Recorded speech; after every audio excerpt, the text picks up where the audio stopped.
বলার কোনো ভাষা নেই। কিভাবে শুরু করব সেটা বুঝতে পারছি না। আমরা কেউ কল্পনা করিনি, কারো ধারণার মধ্যে ছিল না। কিন্তু এই অবিশ্বাস্য জিনিস আমাদেরকে হঠাৎ করে গ্রহণ করতে হয়েছে। প্রশিক্ষণ বিমান বিধ্বস্ত হয়ে এই কচি শিশুদের উপরে ঝাঁপিয়ে পড়ল, আগুনে পুড়ে মরল। মা বাপদের আমরা কি জবাব দেব?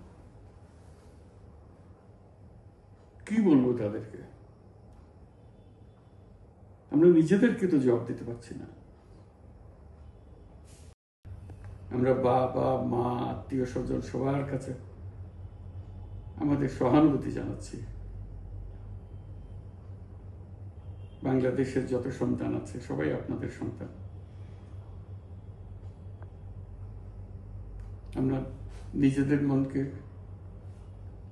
সান্ত্বনা দেওয়ার চেষ্টা করুন। আমরা সবাই নিজেদের মনে সান্ত্বনা দিচ্ছি, কিন্তু আপনাদের সান্ত্বনা বিরাট ব্যাপার। আমরা সবাই আপনাদের সঙ্গে আছি, জাতির সমস্ত লোক আপনাদের সঙ্গে আছে।